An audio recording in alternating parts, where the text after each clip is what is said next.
Hi friends, good evening বলছি, এখন বাজে 4:30। তো এখন বেরিয়েছি ওই যে দীঘায় হয়েছে না নতুন ঢেউ সাগর পার্ক তো এটা, তো তাই এখন যাচ্ছি ঢেউ সাগর পার্কে। তো এমনি নেটে দেখলাম তো ভালো, বাচ্চাদের জন্য খুব ভালো, আমাদের আর কি বলো। তো দেখা যাক, মেয়েটাকে একটু ঘুরিয়ে নিয়ে আসি, তোমরাও একটু দেখে নাও। তো পার্কে দেখো, গেট দিয়ে জাস্ট ভেতরে ঢুকলাম, এন্ট্রি ফি নিল 10 টাকা করে পার হেড। আর ঢুকেই দেখছি একটা টয় ট্রেনের মতো গাড়ি, কিন্তু টয় ট্রেন নয়, এটা একটা গাড়ি। তো এই গাড়িতে করে একদম পার্কের ভেতরে নিয়ে যাওয়া হয়, পার হেড 10 টাকা করে নেয়। আমরাও ভাবলাম এতে করেই যাব, কিন্তু বলল যে দাঁড়াতে হবে, পুরো গাড়ি ভর্তি হলে তবে নিয়ে যাবে। তো দেখো, আমিও দাঁড়িয়ে দাঁড়িয়ে বলেছিলাম এই গাড়িতে করে যাব বলে, হাঁটার আর ক্ষমতা হচ্ছে না, কিন্তু দেখলাম লোকজন ভর্তিই হচ্ছে না। তাও একটুক্ষণ দাঁড়িয়েছিলাম, তারপরে আমরা ভাবলাম যে না, হেঁটে চলে যাই, আসার সময় না হয় এই গাড়িতে করেই ফিরে আসবো, তো বলে হাঁটা লাগালাম।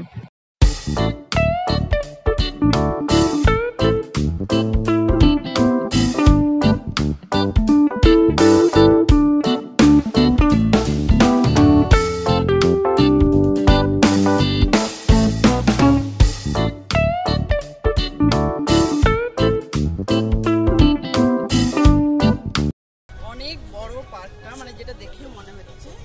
তো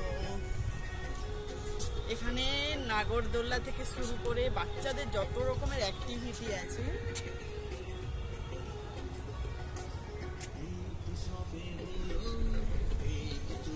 প্রায় সব রকমের এখানে আছে। তো গান বাজছে, আমি জানি না কপিরাইট হয়ে যাবে কিনা। যদি কপিরাইট হয়ে যায় তাহলে আমাকে আবার পরে ভয়েস দিতে হবে, ওকে? তো চলো ভেতরটায় যাই, ভেতরটা গিয়ে দেখি।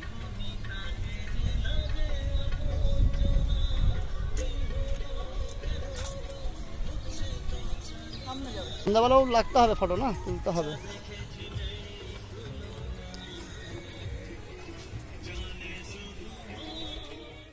তো দেখো, হাঁটতে হাঁটতে অনেকটাই চলে এলাম। তো এখানে দেখো রাইট সাইডে আছে স্পা, এটা সম্ভবত ইমিউনিটি সেন্টার। আর এই লেফট সাইডে আছে বাচ্চাদের সাইকেল চড়া, বুঝলে? তো মেয়ে জেদ করলো, না জেদ করেনি, মেয়েকে বললাম একটু সাইকেল চড়তে। তো ওকে নিয়ে একটু সাইকেল চড়ালাম, আর আমি পরে ভয়েস দিচ্ছি। আর পরে ভয়েস দিতে সত্যি কথা বলছি আমার একদম ভালো লাগে না, বাট কিছু করার নেই, কারণ এত গান বাজছে, পুরো পার্কটা মিলেই গান চলছিল, তাই জন্য বাধ্য হয়ে পরে দিতে হলো। তো কিছু কিছু জায়গা মিউজিকও দিয়ে দেবো। তো এই যে মেয়ে সাইক্লিং করছে।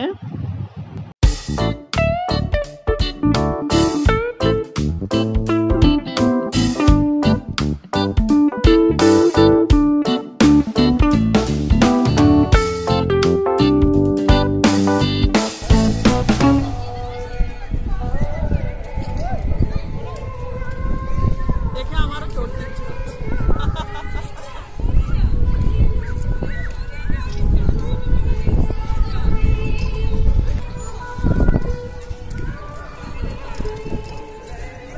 সাড়ে 5টায় লাইটগুলো জ্বলবে।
চিলড্রেন পার্ক, আর পাশেই আছে বড়দেরও, মানে বড়দের শুধু দোলনাই আছে, ওখানে বড়রাও ঝুলতে পারবে।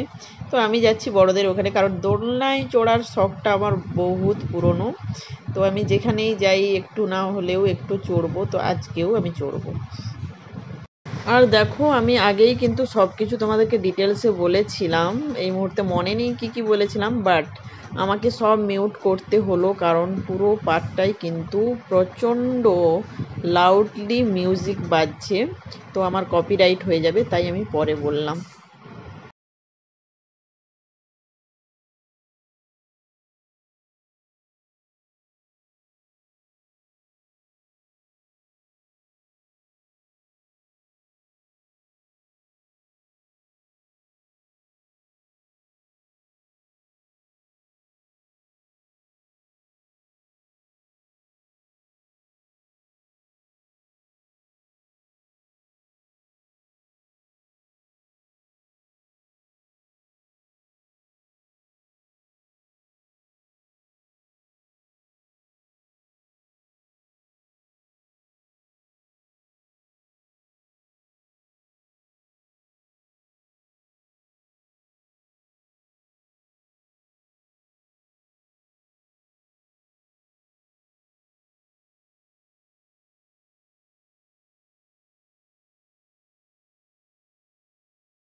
দেখো খুব মজার চ্যালেঞ্জ, আমার তো খুব ভালো লাগছিল, তাই জন্য দাঁড়িয়ে দাঁড়িয়ে আমি 2-3 জনের দেখেছিলাম, খুব মজা লাগছিল।